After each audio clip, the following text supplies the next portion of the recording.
마음이 저도 좀 무겁더라고요. 그 꼬마 아이 같은 믿음이 과연 나에게도 있었을까?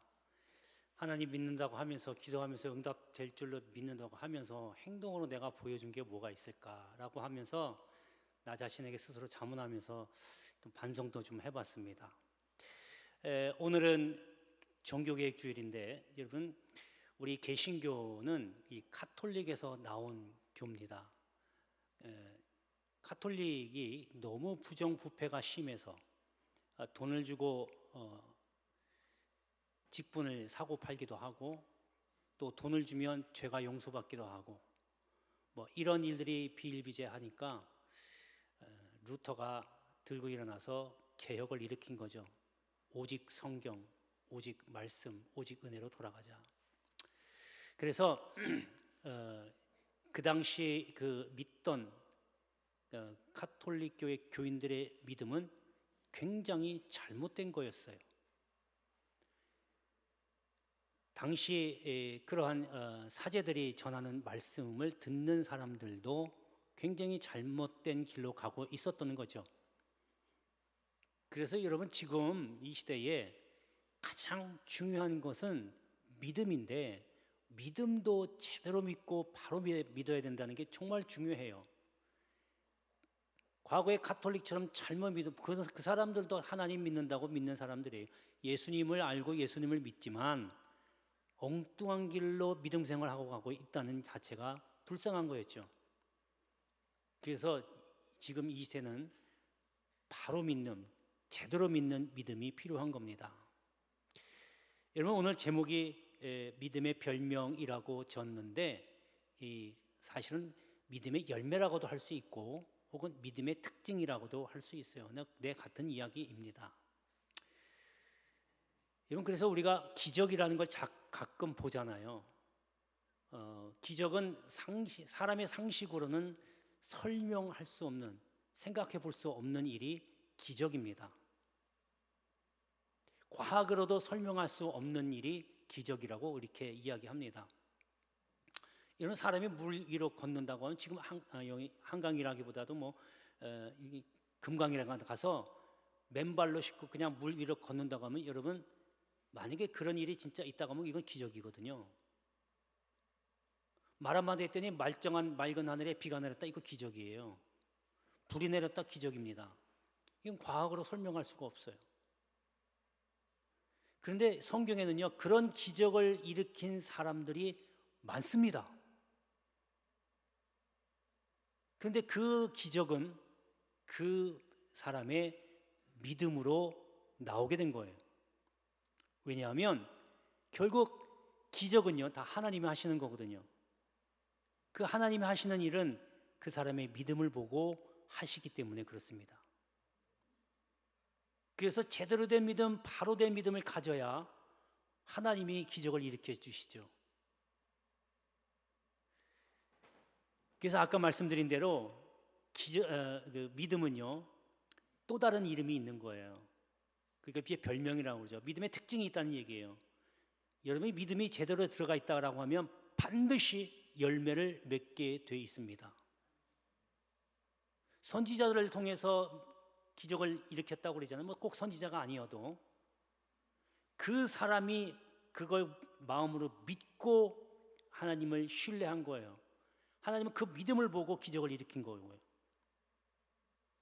그렇다면 우리도 똑같습니다. 우리도 여러분, 기도하고 응답을 바라잖아요. 그럼 기도할 때만 다 된 것 같은데 눈 뜨면 그냥 어디로 간지 다 사라져 버려요. 믿음은 바라는 것들의 실상이요, 보지 못하는 것들의 증거라고 했어요. 내가 마음으로 믿고 머릿속으로 생각하고 그걸 그대로 될 줄로 믿습니다 하고 변치 않고 계속 갖고 가야 돼요. 그러면 그게 눈앞에 나타나는 거예요. 엘리야가 됐든 엘리사가 됐든 어느 성경에 누구 인물이 됐든 간에 그 하나님을 믿고 그대로 믿고 될 줄로 믿고 기다린 거예요. 그랬더니 그 생각한 대로 눈앞에 나타난 거, 이게 믿음의 열매입니다. 할렐루야, 할렐루야. 여러분, 우리가 세상 사람들보다 못한 게 없어요. 오히려 더 강하면 강했지. 세상 사람들은 돈은 많고 명예는 있고 권력은 있을지 몰라요. 우리는 그런 건 없어요. 가끔 TV에 뉴스에 보면요, 뭐 돈이 수천억을 갖고 있대요. 누구 연예인이 결혼한다고 수십억짜리 결혼식을 올린다고 막 그렇게 떠들썩대요. 그게 왜 뉴스 거래가 되는지 저는 모르겠지만 또 그걸 보고 부럽다고 또 이렇게 쳐다보는 사람들도 있어요. 참 안타까워요. 그네들한테는 우리는 없지만, 우리가 그네들이 갖고 있는 건 없지만 우리는 그보다 더 귀한 믿음이 있는 겁니다. 할렐루야. 그래서 거듭 강조하지만 이제 주님 오시는 날이 가까워질수록 여러분 믿음만큼은 절대로 양보해서는 안 됩니다. 그리고 주변 먼저 여러분 식구들에게 믿음을 심어주시고요. 자, 그러면 이제 우리가 이렇게 말세를 사는데 믿음이 필요한 건 알았어요. 자, 그러면 믿음의 또 다른 별명 혹은 열매, 특징이 뭘까? 오늘 말씀을 통해서 한번 살펴볼 건데 여러분도 마찬가지로 이러한 믿음을 통해서 믿음의 귀한 열매가 맺어지기를 주의 이름으로 축복합니다. 자, 첫 번째는 순종의 열매입니다. 야고보서 2장 22절에 보면 이렇게 나와 있습니다. 내가 보거니와 믿음이 그의 행함과 함께 일하고 행함으로 믿음이 온전하게 되었느니라, 이렇게 기록하고 있어요. 자, 여기서 가만 보면요, 믿음이 그의 행함과 함께 일한다, 그겁니다. 그러니까 믿음이 행함과 같이 일어난다는 거예요. 그러니까 행함이라는 것은 뭐냐면 내가 하나님을 믿으면 그 믿음이 그대로 행동으로 옮겨져야 된다는 얘기예요. 믿음은 믿는데 믿음은 이만큼 올라가는데 행함은 이만큼 내려가서 아무것도 안 된다 그러면 일을 못하는 거예요, 하나님께서. 또 믿음은 이만큼 없어요. 행동만 이렇게 올라가요. 역시 마찬가지로 하나님이 일을 못하시는 거예요. 믿음과 행함은 양쪽의 수레바퀴처럼 같이 가야 되는 겁니다. 그래야 하나님의 역사가 일어나고 기적이 일어나는 거예요. 그러니까 행한다는 얘기는 곧 뭐냐면 하나님의 말씀대로 하는 겁니다. 내 생각대로 행하는 건 그건 행함이 아니에요. 내 경험대로 하는 거, 내 지식대로 하는 건 행함이 아니에요. 하나님의 말씀대로 행하는 게 행하는 거예요. 그건 뭐예요? 행한다는 거예요. 결국 하나님의 말씀에 순종한다는 거예요. 그래서 오늘 여기 말씀을 순종으로 바꿔도 돼요. 순종으로 바꿔보면 믿음이 그의 순종과 함께 일하고 순종으로 믿음이 온전하게 되었느니라. 그러니까 여러분 믿으면 순종이 따라오게 돼 있어요. 그리고 그렇게 순종하기만 하면 할수록 여러분 열이면 열 순종을 다 하면요, 오늘 성경에 나와 있는 말씀처럼 여러분 믿음이 온전해진다. 온전해진다는 얘기는요, 믿음이 깊어진다는 거예요. 누가 흔들어도 흔들리지 않는 믿음 갖는다는 거예요. 유혹을 해도 믿음으로 능히 막아낼 수 있다는 거예요. 그렇게 믿음이 깊어진다는 거예요. 여러분 우리가 믿음이 생기기 시작하고 믿음이 들어가기 시작한 건 봉사도 해야 되고 말씀도 많이 들어야 되고 찬양도 많이 해야 돼요. 여러분 이런 건 우리가 믿음이 시작되는 시작 단계입니다. 그리고 그 믿음을 키워가면서 점점 깊어지려면 순종해야 돼요. 쉽지 않지요. 왜요? 난 지금까지 그렇게 해오지 않았는데 어떻게 그렇게 하란 말이에요? 그거는 못해요. 할 수 없어요. 그러면 하나님은 하라 하지 마라 분명히 했는데 제가 지금까지 인생 살아보니까 그게 아니거든요. 하나님 뭘 모르시네? 그게 아니에요. 내가 살아보니까 그게 아닙니다. 잠깐 기다려보세요. 이렇게 생각하시고 다른 걸 선택하면 그건 어쩔 수 없어요. 하나님 분명히 말씀하셨어요. 사랑하라, 원수 사랑하라. 받는 것보다 주는 게 더 복이 있으니까 주어라, 구제하라, 선한 말을 해라. 이렇게 분명히 말씀하셨는데 하나님 그거 주려니까 아까워요. 하나님 말씀 좀 기다려보세요. 제가 확인해보면 이래 되면 여러분 믿음은 내려가는 거예요. 왜? 행함이 없으니까. 그럼 믿음의 역사가 없는 거죠. 그래서 그것도 잘 모르고 그저 하나님 해결해 주세요. 이것 주세요. 저것 주세요. 우리 자녀 취직 잘해. 이렇게만 구하고 있어요. 자기가 먼저 믿음이 없는 걸 모르고 자꾸 구하기만 하는 거예요. 위에 계신 하나님이 얼마나 가슴 치면서 답답해 하겠어요. 얘야 먼저 해결해야 할 문제가 있잖아. 너 믿음부터 키워. 그래야 내가 네 믿음 보고 역사하잖아. 이렇게 자꾸 사인을 주는데도 몰라요. 여러분, 그래서 순종이 곧 결단이고 결단이 믿음이에요. 얼마나 갈등하겠어요. 하나님께서는 주라고 했는데 주기가 싫어요. 속에서 갈등하는 거예요. 하나님은 믿으니까 이거 주긴 줘야 되는데 아까워요. 이걸 손해보는 것 같아서 싫어요. 근데 하나님 주라고 했어요. 이러지도 못하고 저러지도 못하고 왔다 갔다 갈등하는 거예요. 그래서 결단하라는 거예요. 확 하나님의 말씀에 탁 선택을 해서 그 길로 가라는 거예요. 내가 손해보면 손해보겠다. 에스더가 그랬잖아요. 내가 죽으면 죽으리라. 그런 신앙을 갖고 믿음 생활을 해야죠. 어떻게 내 것 다 챙겨가면서 손해 안 보려고 신앙생활을 합니까? 믿음의 역사가 안 나타납니다. 여러분, 이게 순종은 믿음의 또 다른 이름, 별명, 특징입니다. 할렐루야. 자, 우리 본문으로 돌아가겠습니다. 15절과 16절 보면요, 일곱째 날 새벽에 그들이 일찍이 일어나서 전과 같은 방식으로 그 성을 7번 도니 그 성을 7번 돌기는 그날뿐이었더라. 7번째에 제사장들이 나팔을 불 때에 여호수아가 백성에게 이르되 외치라, 여호와께서 너희에게 이 성을 주셨느니라. 지금 이스라엘 백성이 40년 광야 생활을 끝냈어요. 자, 이제 모압 평지에서 있다가 요단강을 건너서 가나안 땅으로 들어갑니다. 가나안 땅으로 들어가는데 제일 먼저 만난 성이 여리고 성이에요. 자, 이제 여리고 성을 점령을 해야 돼요. 그런데 하나님께서 점령을 하라 그러면 뭐 전술을 좀 얘기해 주시고 어디가 취약하니까 거길 공격하라는 등 무기는 어떤 무기를 쓰라는 등 뭐 이런 말씀을 해 주셔야 되는데 그냥 하루에 한 번씩 성을 돌래요. 그리고 7일째 되는 날은 7번 돌래요. 다 돌면 소리를 지르래요. 그러면 성이 무너진대요. 여러분, 우리가 성이 무너진다고 해서 성이 와르르 다 무너지는 게 아니라 한쪽이 성벽이 내려앉는 거예요. 성벽이 내려간 거고 그쪽으로 들어간 거예요. 우리가 생각하기에 그냥 다 무너진 걸로 생각하죠. 그게 아니라 어느 한 구석이 한쪽이 성벽이 무너진 거예요. 그러니까 이스라엘 백성은요, 그 말 듣고 이거 기가 막히려. 아니, 너무 당황스러운 거예요. 하나님의 현실적인 말씀을 안 하시는 거예요. 상식으로, 아까 말씀드린 대로 상식적으로 이해가 안 가는 거예요. 여러분, 이때 갈등 안 생기겠어요? 이걸 해야 돼 말아야 돼? 해야 돼 아니야, 이거 아닐 거야. 우리 방식대로 하자. 그래서 무기도 만들고 정탐 이렇게 쫙 둘러보면서 어디가 제일 약한가 쳐다보기도 하고. 이따가 말씀드리겠지만 그 성이 얼마나 큰 줄 아세요? 그랬을 거예요. 그런데 오늘 말씀 보니까요, 하나님 말씀대로 한 거예요. 하나님 하루에 한 번 돌아, 매일 한 번씩 돌고 7일째 7바퀴 돌아라, 7바퀴 돌고, 그리고 이제 외쳐라 소리 질렀어요. 제사장이 신호를 보냅니다. 나팔소를 묵 하고 외치니까 동시에 백성들이 와 하고 소리 지르는 거예요. 그러니까 놀라운 기적이 일어나는 거예요. 성벽이 우아래로 무너졌어요. 여러분, 말씀에 순종했더니 성이 무너진 거예요. 눈앞에 기적이 일어난 겁니다. 이게 바로 믿음이고 곧 순종이에요. 말씀에 순종했더니 믿음의 기적이 일어났다. 여러분, 안 되는 것 같아도, 안 될 것 같아도 미리 안 된다고 결정하지 마십시오. 하나님은 안 되는 데서 되게 하시는 분이고 없는 데서도 채워주시는 분이에요. 그런 분을 여러분 지금 믿고 계시는데 왜 어찌 안 된다고만 하시고 없다고만 하십니까? 능히 하나님이 하실 것을 믿고 순종하십시오.